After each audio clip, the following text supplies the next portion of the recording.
Thank you all for tuning in tonight. Those that on the airwaves, Facebook, YouTube, Instagram, Twitter, Clubhouse. Thank you all for tuning in tonight. Thank you all for attending Bible study. Like us on YouTube at Pastor Jeffrey Goodine. Subscribe and hit the bell to be notified. Like us on Facebook. And follow us at Church on Wheels. Let the good news roll. Facebook Live on Jeffrey Goodine. On Twitter at Goodine Jeffrey. Instagram Goodine Jeffrey. And Clubhouse Church on Wheels Ministry. Thank you all for tuning in this evening. And now it's time for Thursday night tidbits and tunes with Diane. Woohoo! Somebody looks forward to that. Tidbits and tunes with Diane. Well, good evening. Good evening. Welcome to Tidbits and Tunes. And well, tonight we have a song. It's an older song, and of course, the ones that are older have more of a story to tell. And not that the new ones are not great, but the old ones have always a story behind them and a history, you could say. And so this one is called I'm Going to Sing the Life I Sing About in My Song. And I heard it, the first time I heard it, my friend and I were at a flea market down south in Fort Lauderdale. I said, wow, who's that? And a lady had this cassette playing. I said, who is that? My friend said, you never heard of Mahalia Jackson? I said, no. I said, I'm sold. I got that tape. Well, I don't know if I still have it, but that's how I discovered this song. And so I kind of started digging a little bit, and a Mr. They called him Tom Dorsey, but they call him Georgia Tom. He was born in the late 1800s, and he was in Georgia, and he got to play blues. He got to move to Chicago when jazz and blues was really happening. But he also had an awakening, and this happened back in 1928. He said he was attending a church service, and his sister-in-law said that she claimed this and told the whole story, that there's a minister who prayed over him, and he felt that the minister took out a live serpent from his throat. And he said from that day on, it changed him. So, wow, okay. So, but he never saw a distinction between blues and church music. He's never, had that red tape right there, and I thought that was interesting. And he's also known to introduce clapping, shouting, you name it, in churches, right? Where it could be like, oh, we don't do that in church. So I hope somebody gets a blessing out of this, and it's called I'm Going to Live the Life I Sing About in My Song. And you'll hear the lyrics. It kind of says it all right there. There's no, deep hidden meaning to this song. It's pretty much straightforward.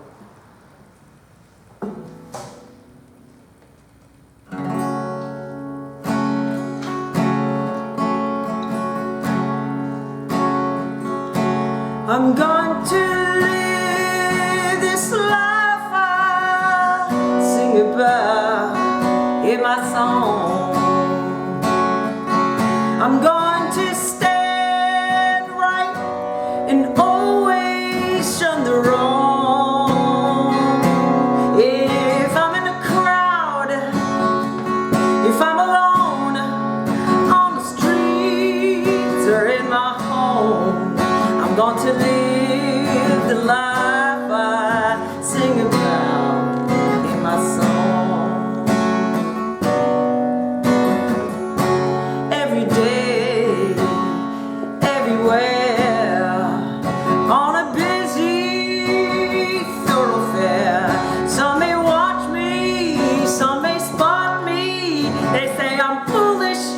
But I don't care. I can't sing one thing, then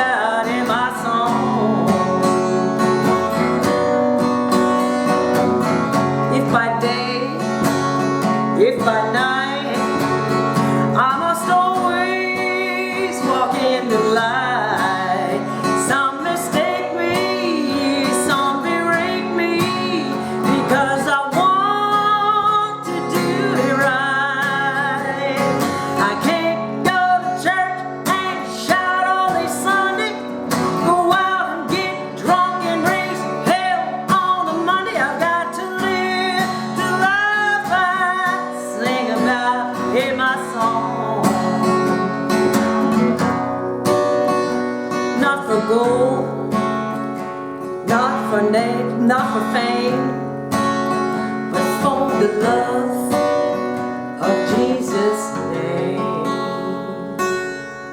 Don't you love the lyrics? Right? The lyrics are awesome. Tom Dorsey also wrote, forgot to tell you, I might have me a special guest there in the next week or so. Yeah, and this same gentleman wrote, "Take my hand, precious Lord." So I said, oh, this guy, I mean, he's been around the block, we could say. He's been in the business. So just in wrapping up, you could hear that in the song, you know, you either one way or another, right? You don't want, okay, the devil, the angel. And I thought this was interesting. James 1:6-7, it said, "But when you ask, you must believe and not doubt, because the one who doubts is like a wave of the sea, blown and tossed by the wind. That person should not expect to receive anything from the Lord. A doubter is a double-minded person." We've heard that, two-faced, right? And same pretty much, right? Jesus had in mind such a person when he spoke of the one who tries to serve two masters, which is 6:24, Matthew. So thank you so much. Amen. Amen. All right, we'll see you next week. Thank you. Thank you. I see you got a new thing sticky on the table. Oh, yes. It won't get lost with the other ones. Okay. That's not out 27%, is it? That's not eating in your... That's not eating in my 27%? Okay, all right. We just checking. Just checking. That looks top of the line there. Okay. I'm just checking, see that. Glitters is not gold. It's not good. Okay. I just wanted to make sure that did not cut in about 27%. Thank you all, and thank you, Diane, because on Thursdays you get us started with and the songs are right on time. So Facebook, YouTube, Instagram, Twitter, Clubhouse. I'm a manager, 27%. Okay, we'll talk after that. Tonight. Facebook, YouTube, Instagram, Clubhouse, Twitter. If you want a copy of the handout, send me an email at pastorjeffreygoodine@gmail.com. That's pastorjeffreygoodine@gmail.com, and I will add you to the list, and you will get a copy of the handout to follow along. Tonight is free because of the Lord. Free because of the Lord. And that is Deuteronomy chapter 8, verses 1-11. Can somebody read that for me tonight? I'll read it. Okay. Be careful to follow every command I am giving you today, so that you may live and increase and may enter and possess the land the Lord promised on oath to your ancestors. Remember how the Lord your God led you all the way in the wilderness those 40 years to humble and test you in order to know what was in your heart, whether or not you would keep his commands. He humbled you, causing you to hunger, and then feeding you with manna, which neither you nor your ancestors had known, to teach you that man does not live on bread alone, but on every word that comes from the mouth of the Lord. Your clothes did not wear out, and your feet did not swell during these 40 years. Know then in your heart that as a man disciplines his son, so the Lord your God disciplines you. Observe the commands of the Lord your God, walking in obedience to him and revering him. For the Lord your God is bringing you into a good land, a land with brooks, streams, deep springs gushing out into the valleys and hills, a land with wheat and barley, vines and fig trees, pomegranates, olive oil and honey, a land where bread will not be scarce and you will lack nothing, a land where the rocks are iron and you can dig copper out of the hills. When you have eaten and are satisfied, praise the Lord your God for the good land he has given you. Be careful that you do not forget the Lord your God, failing to observe his commands, his laws, his decrees, and that I am giving you this day. Thank you very much. If you notice here, there's a part in here that Moses is saying is that in those 40 years, their clothes didn't wear out, the shoes didn't wear out, the feet didn't swell. They were taken care of. Now, when you really look at the 40 years, they actually were going around in circles. They actually were walking in circles. Right. Did they know that? No, they didn't know that. I'll put a mark on this tree. Yeah, They didn't have a compass back then. right. They was following the cloud in the day and the pillar of fire at night, and whenever that moved, they moved. So here he's saying that for them to remember that for those 40 years that they were fed. Yeah. What was the multitude, like the number of count? Like 3 million or something? Yeah, it was a huge number. It was a Yes. huge number. Oh, I was thinking in my head it was by the thousands. No, it was huge. And figuring they had kids Yeah, every 9 months or so. That's true, I guess. and it's their true. clothes didn't wear out, and remember there were a lot that were born in the wilderness Yeah. Do any other thing. that didn't know anything else but that. Born living in the wilderness. That's all they knew. So when it was time to cross into the promised land, That had to be pretty scary. yeah, for them to cross into the promised land, they had to be Educated? reintroduce or whatever you want to call it, because that group, because of the 40 years, the original group died off. So all you had, like again, I keep saying, that Moses, he was 8-track. Joshua taking them across, he 8-track. Everybody else, MP3s. They just don't know. Yep. So they had to be reindoctrinated or retaught. And here Moses is telling them to remember. Now the key verse is Deuteronomy chapter 8, verse 11. Be careful that you do not forget the Lord your God, fail to observe his commands, his laws, and his decrees that I am giving you this day. On the background, Deuteronomy is a covenant renewal treaty delivered by Moses in a series of speeches.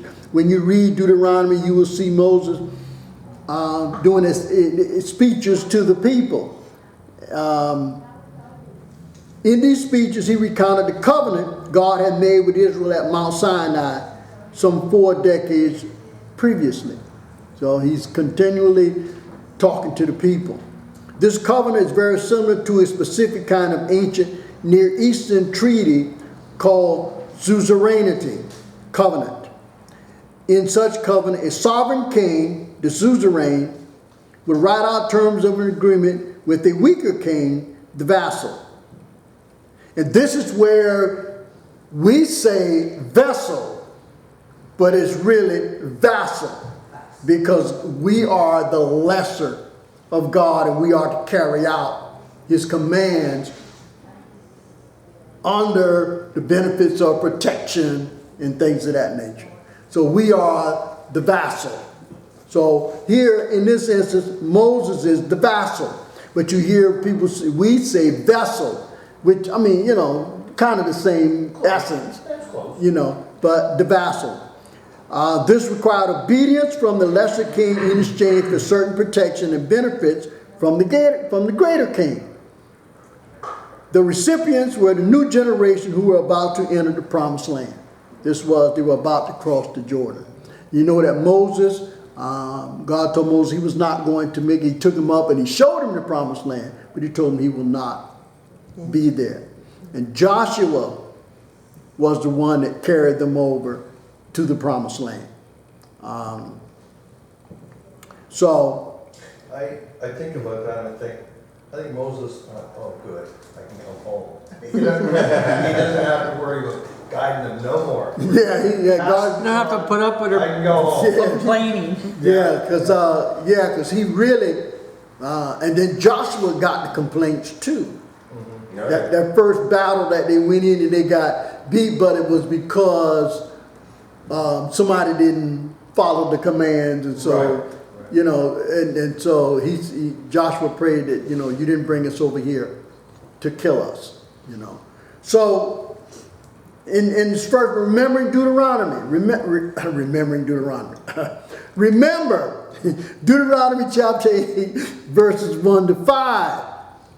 Deuteronomy 1 to 5. Be careful to follow every command I'm giving you today, so that you may live and increase and may enter and possess the land the Lord promised on oath to your ancestors. Remember how the Lord your God led you. Now, do not forget the Lord. Now, this was a call to observe the commandments. And this is the covenant, in essence. Possessing the promised land would allow the people to multiply in peace. Now, we know that when they lived in Egypt, they were multiplying like rabbits. And the king said, wait a minute, these people go outnumber us. And then they're going to rebel. That's why, because, as they say, there arose a king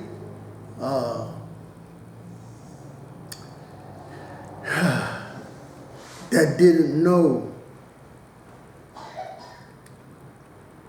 them.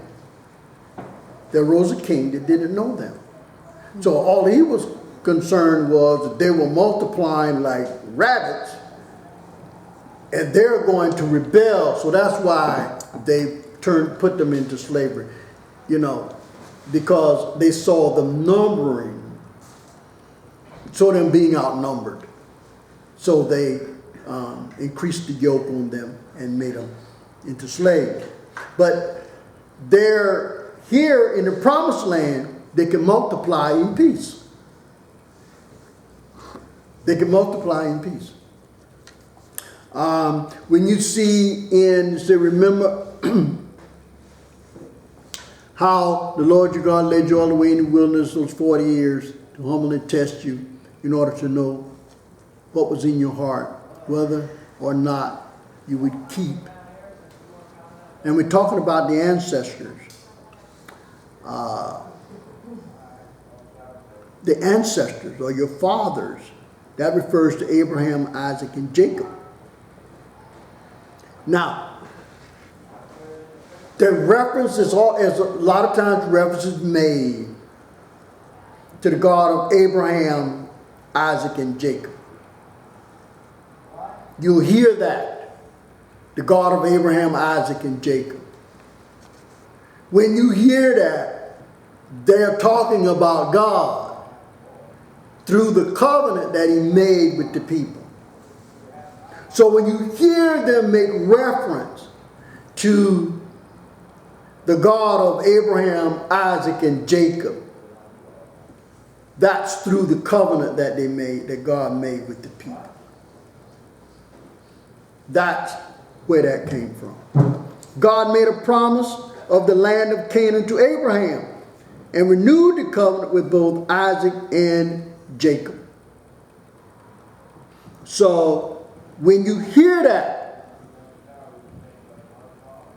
when you hear them make reference, and you hear them say the God of Abraham, Isaac, and Jacob, that's through the covenant that was made and reiterated through the years. That God made a promise to Abraham, and he kept that promise through Isaac, and he kept the promise through Jacob.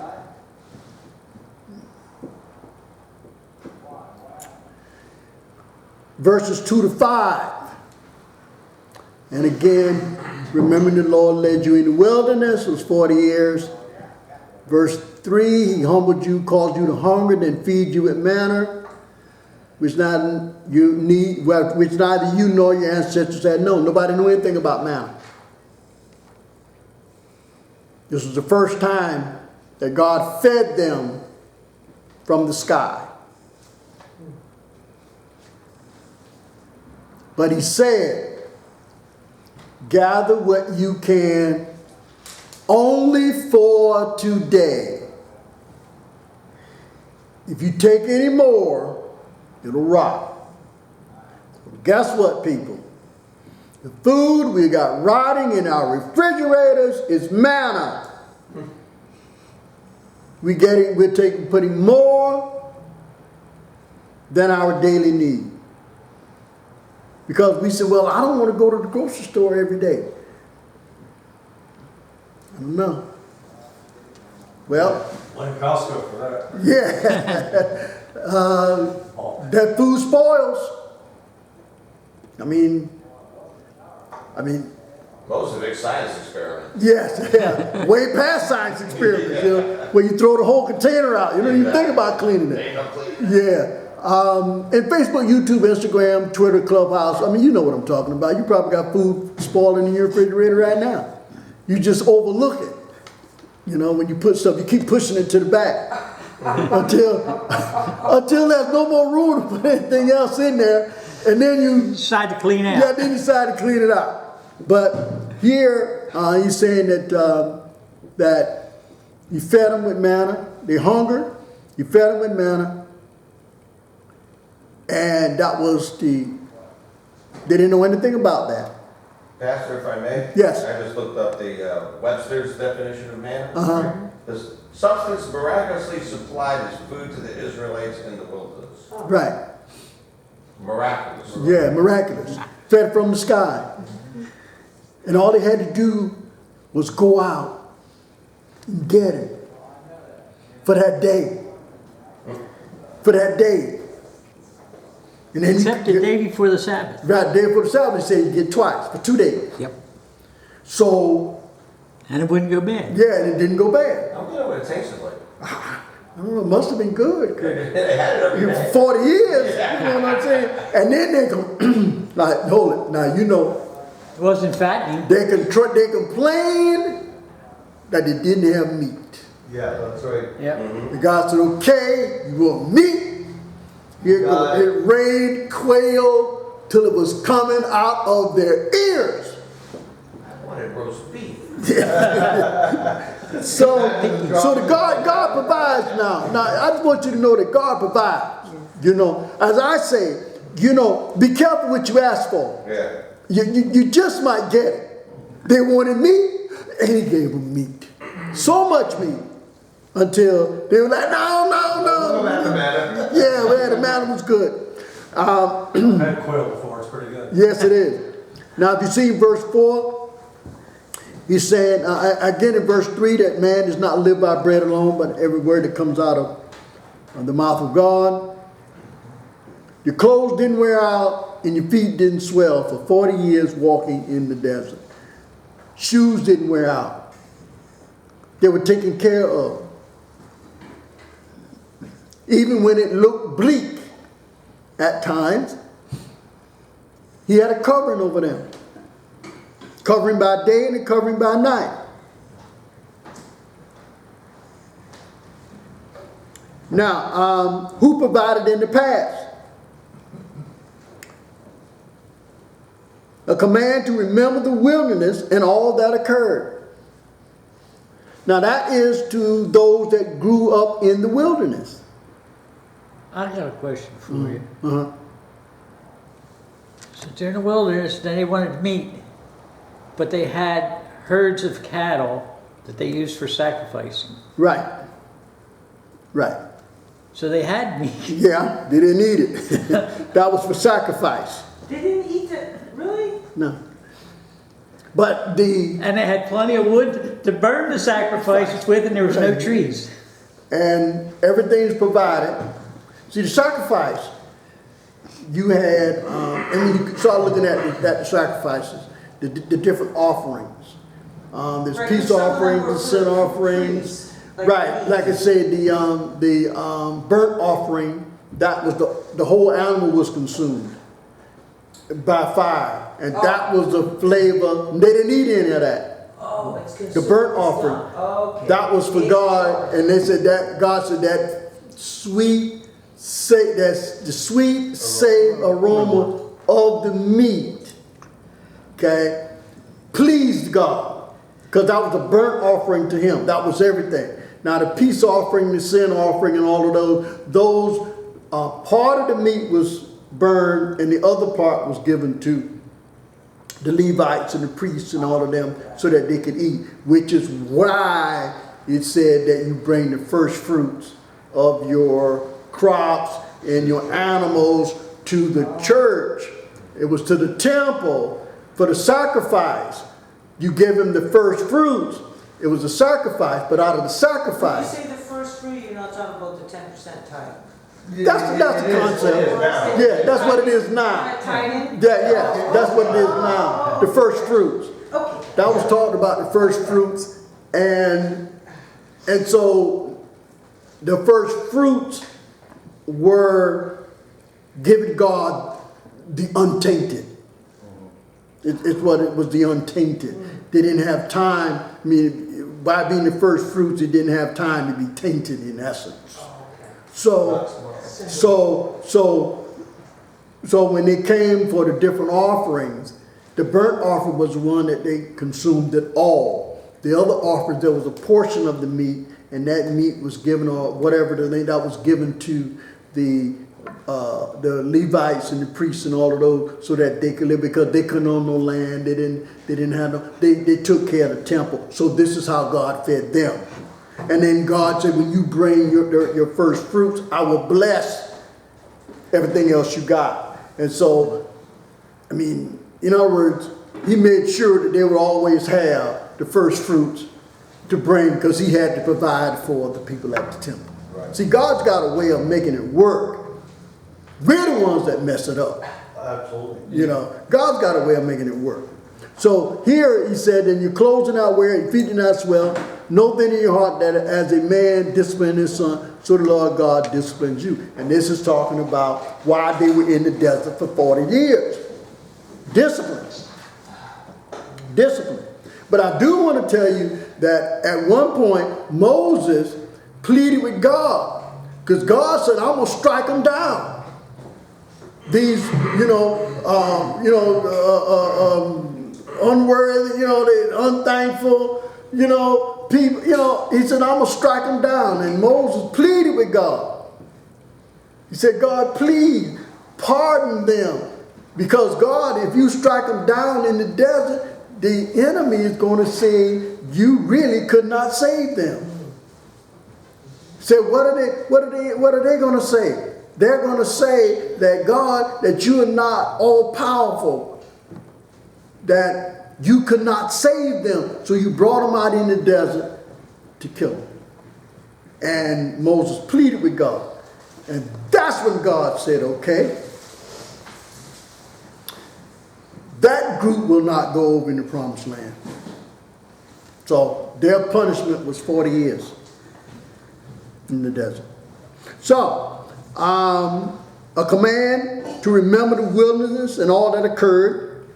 Remember the hardships they encountered. The hardships, hunger.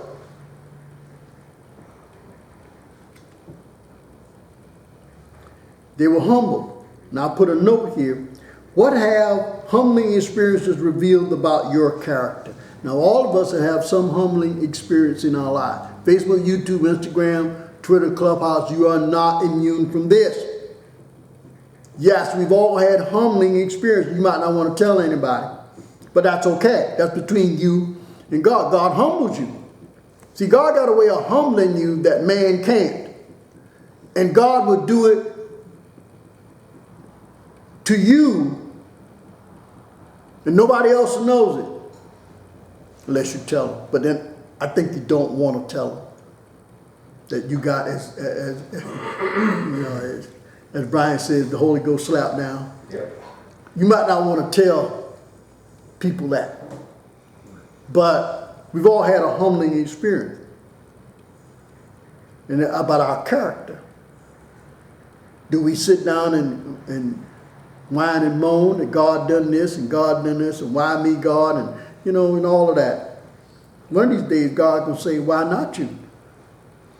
How does remembering these experiences reveal growth areas in God's faithfulness? Now, I can tell you right now, God's faithful. God is faithful. When he said he's going to do it, he's going to do it. Now, he does it on his time. He does it on his time. So again, he said he was going to deliver them, but it took 40 years for him to do it. He waited 40 years. You had to get the whiners out. Yeah, to get them out of the crew. He said he was going to deliver them from captivity, but it took 70 years. So God's timing is not our timing. So these experiences, these humbling experiences, should remind us of God's faithfulness. Not whether or not we was able to come through it or whatever. It's God's faithfulness. God's faithful to us. Now, this is the kind of God we got. We got a God that would allow the enemy to come in, punish you for a time, and then he turns around and punishes the enemy. Now, you know we got us a good God. He allows the enemy to come to fulfill his punishment. And then when the time when you cry and he hear you cry, he punishes the enemy. That's the kind of God we got. We're going through that now. Right. That's the kind of God we got. So, another note. What evidence of faithfulness to God's command do outsiders see in your life? You better be careful with that one. What contradictory evidence might they see? The hypocrisy. We're all hypocrites. We're hypocrites. So is everybody else. Right. But see, I was about to say that. So everybody say, oh, the church full of hypocrites. I said, yeah, you one too. So you might as well come on here and be a hypocrite with the rest of them. Nobody's immune from that. Because we are human. And none of us are perfect. So without that perfection, you become a hypocrite. So, they see the contradictory evidence that they see in the Christian, want to be Christian. Somebody say you should be a Christian. The contradictory evidence that they see it in us is because of our imperfection. And then they use that as an excuse to say, that's why I don't go to church. No, it ain't. No, I am not the reason you don't go to church. Trust me. I am not the reason. Don't give me that much power. I don't have that much power.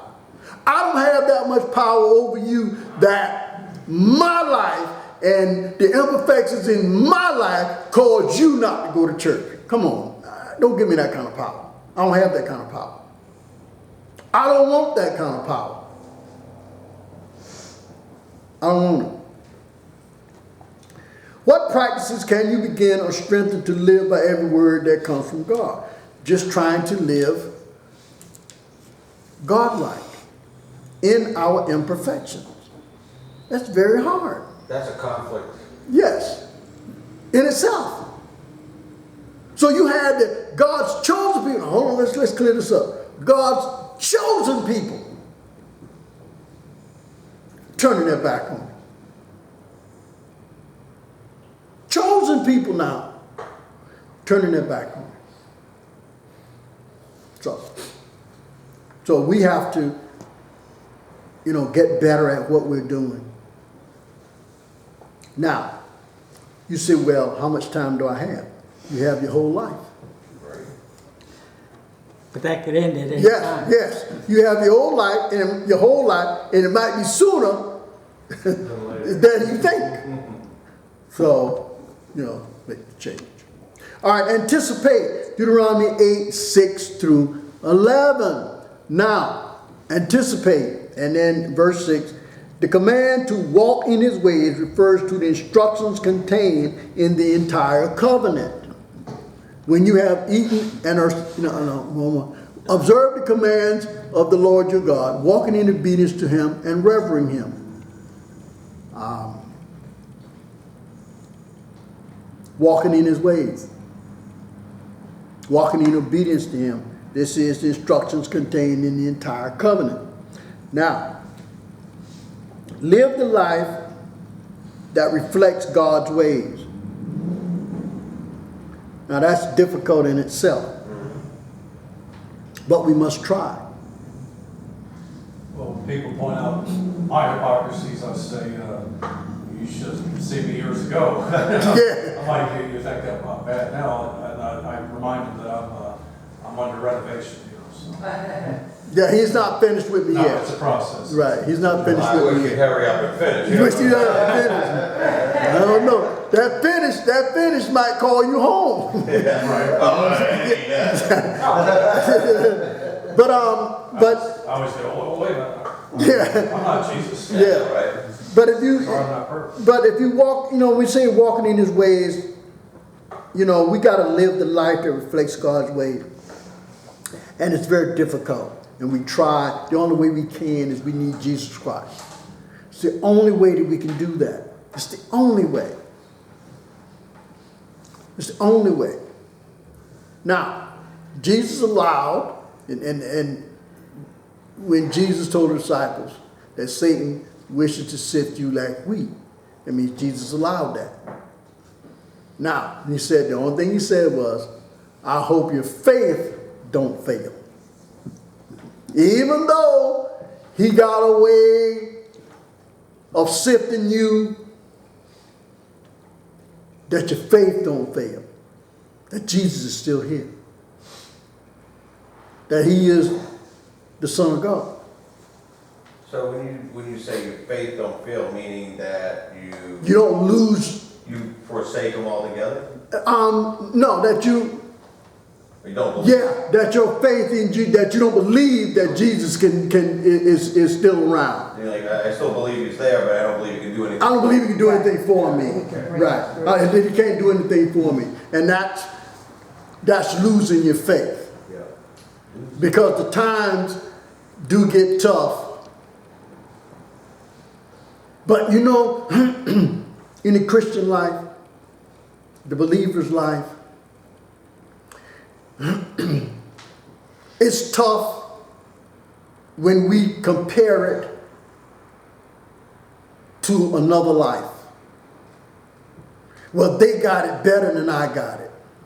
You comparing it to another life, and remember that the wicked do prosper. They do win. So if you basing your life against the wicked, then yeah. Well, when I see them prospering and I don't. Now you're getting into envy, and that's a whole other sin. Yeah. Yeah. That's a whole big drawback of the bad side of like Facebook and other social media, especially the young people. Like, their whole lives are like, caught up in getting likes, or I should be. Look at these people having fun. Why isn't that me? Yeah. That's not really. And that's really. What it's all about. Yeah, and that's not what it's about. No, it's not. But we get caught up in that. Yep. We really do. Some do. I don't really care what you have going on in your life. I Yeah. got my own deal. I got enough problems over here. Exactly. Now, the land to take. Now here in verse 7, for the Lord your God is bringing you into a good land. Now he's telling them this is where I'm sending you. Now, remember the spies that went over. And they said, with God on our side, man, we can do this. Look at what they got.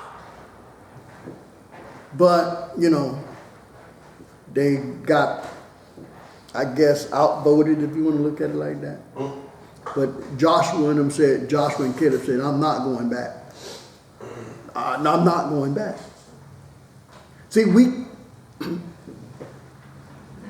as I say, once you get the taste of that good land, you don't want to go back. See, I don't want to go back to that life. I don't want to go back. It's too good up here. I mean, it's too good. I don't want to go back.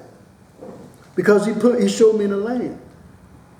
Now, the same thing here, the land and abundance of water, and these are all metaphors and things. But he's telling them that look at what this land has for you. An abundance of water. Good land. You out in the desert, I mean, I feel you know, we made water come out of a rock, all that kind of stuff. But it's a land with an abundance of water. Land that will produce an abundant crop. Land that will produce materials for tools and weapons. Iron. Drill, baby, drill. Yeah. That's what I'm talking You know, about. iron sharpens iron. God gave good land for their benefit. Good land. See, when God gives you something, it is perfect. The perfect gift comes from God. The perfect gift comes from God. Now, Facebook, YouTube, Instagram, Clubhouse, Twitter, and anybody that's listening to me. What ordinary blessings do you tend to take for granted? Don't answer that. That's between you and God. But I want you to really think about that. The ordinary blessings. I didn't say the big ones, the ones that you claim big. I'm not talking about those. In God's eye, those are ordinary too. It's just the timing of it seemed like it was big, but it was ordinary too. Because there was a whole lot of blessings that led up to that one that you thought was the big blessing, but then you overlooked the 5 blessings you got before the big one, and for that one, and you call that the big blessing. Well, the ordinary blessing, the ones that we take for granted. Yeah, waking up in the morning. Yeah. Now, how will your life change when you take time to thank God for all your daily provisions? Thank God for your daily provisions. Well, you know, if we take time to thank God for our daily provisions, we probably won't have time. You know, we won't have time for nothing else. I was gonna say, be busy all day. Yeah. Thanking for... No time to complain. Right, we ain't got no time to complain. Let's get back to the ordinary blessing of just the simple statement of waking up in the morning. If you don't wake up in the morning, you don't get the rest of them, you know? Right, yeah. That's probably one of the most important. Important ones, right. And you know, waking up in the If morning. you don't wake up in the morning, then you're in the land of no God. That's just how I want to say, wake up dead. Anybody ever figured out what that means yet? Waking up dead. Wake up dead. Yeah. Oh, yeah, you wake up dead to this world, but you're in the next, right? You're in where you want to be. We waking Where up we all wanna dead. be. So our lives change when we decide to thank Him for the ordinary blessings. Now we thank Him for we thank Him for giving us the house and the Cadillac. Hey, I didn't get the you Cadillac. can have the Cadillac and the paper, But we don't thank Him for waking us up in the morning to go make that money or putting us in a position to make those ends. We don't look at that. We just don't look at that. And maybe we should. Because again, if we do, like you say, we won't have time to complain. We'll be too busy looking at the blessings that He's doing. And I think that's what Moses is telling them, that don't look at, you ain't got time to look at what's wrong. Look at what He's done for you. Look at what He did for the last 40 years. Now, if we take a look at our lives, look at what He's done for us even while we were yet in our sin.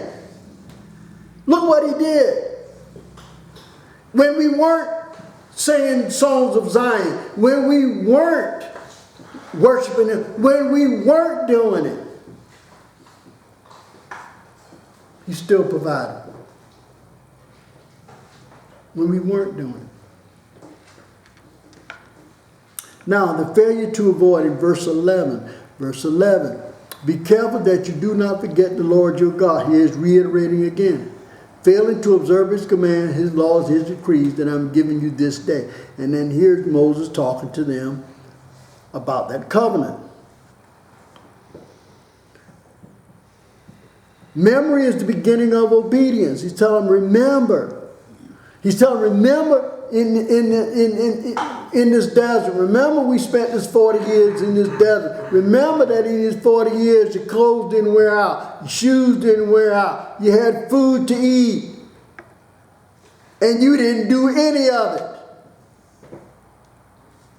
You didn't plant one seed, but yet you were taken care of,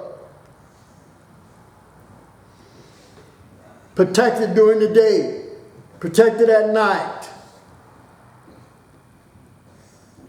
So, memory is the beginning of obedience. The commandments, the judgments, the statutes, all of that's inside the covenant that he made.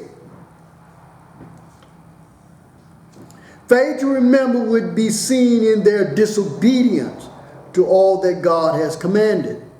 Their disobedience. Now, we call it, convenient amnesia. Yeah. You know, that we only remember what we want to remember at the time we want to remember it. Convenient amnesia. God's people are responsible for the entire covenant, not just the ones they like or the ones that are easy. A lot of them in the covenant, not easy. And we all know that one, love thy enemy. Now, that one's hard. Because we want our enemy to suffer worse than we did. We want him to suffer worse than the pain he inflicted upon us. But he said, love thy enemy. Love thy neighbor as thyself. You know how hard that